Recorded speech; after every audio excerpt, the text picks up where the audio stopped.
Gente, hoje eu queria falar com vocês sobre essa lei que foi aprovada contra casamentos homossexuais, né? E a base dessa tomada de decisão é porque não tem origem familiar.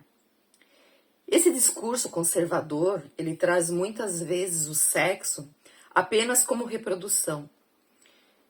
E então, o que você faz dentro desse olhar? Você que também concorda que sexo é só para reprodução? Eu faço uma pergunta para você aqui, ó. Por que você transa, né? Por que você usa métodos contraceptivos para não engravidar? Você, mulher, toma, tá? Mas o teu marido também não quer ter filho, então você cuida.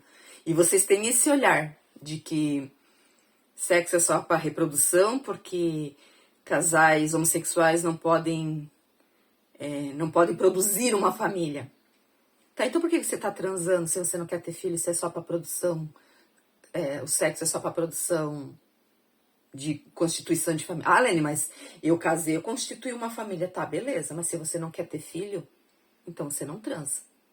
Você só transa a partir do momento que você vai ter filho, porque é para reprodução. Não seja hipócrita. E é sobre isso que nós estamos falando. Então, se o projeto é para ter origem familiar, então você que tem como essa base que homossexuais não têm origem familiar e você também não quer ter filho, não faça sexo, sabe? É um discurso muito hipócrita tudo isso. Gente, vamos ser realistas, pílulas da maturidade. Sem mimimi, vamos ser adultos aqui. Não tô a fim de discussão de religiosidade, de gênero, de porcaria nenhuma. Tô aqui levantando uma informação que é pra gente pensar um pouquinho. Porque a minha função aqui é essa, trazer informação, né? Despertar a consciência. As pessoas falam muito em cima da Bíblia, mas tem poucas atitudes. Falar, até papagaio fala, mas cadê a atitude? Né? Eu vou trazer aqui um exemplo para vocês. Existe um livro que se chama A Experiência da Mesa, que é de uma pastora, de um casal de pastor, né? Que eles pegam uma comunidade e nessa comunidade existe muita separação e muitos drogados, jovens drogados. E eles não conseguem entender como tanta gente trabalha na igreja e suas famílias se deteriorizando. E essa pastora, como ela é uma mulher que faz acontecer, ela entra em pesquisa e tudo mais, e ela faz em casa, ela chama cada uma dessas pessoas que trabalham na igreja, ministra, sei lá, tudo que tem dentro, funções da igreja, para tomar um café. Ela põe a mesa, sim, para tomar uma xícara de chá, comer um biscoitinho, enfim, conversar com essa pessoa, porque é o modo que ela tem de acolher essa pessoa e ver qual que é essa demanda, né? E ela percebe que essas pessoas que trabalham na igreja não têm tempo para suas famílias. Ai, não, eu preciso ir para a igreja. Ai, preciso ir para a igreja, preciso ir para a igreja. Só que essas pessoas que precisam ir para a igreja, que trabalham na igreja, cuidam de outras famílias. Aí vem cuidar de famílias que têm filhos drogados, vem falar desses filhos, como tem que fazer, vem falar de casamentos que estão acabando, como tem que agir. Peraí, como é que eu vou falar de uma coisa se o meu tá pior do que isso aqui? Né? E foi o que a pastora fez. Ela primeiro disse assim, ó, primeiro você vai cuidar do que você tem, para depois você lá cuidar dos outros. Porque você só dá aquilo que você tem. E é isso que eu falo sobre auto-amor, autoestima e autoconfiança. O pilar dos 3A. Se você não tem isso, você não tem como ajudar o outro. Né? E todo mundo quer ser ajudando todo mundo.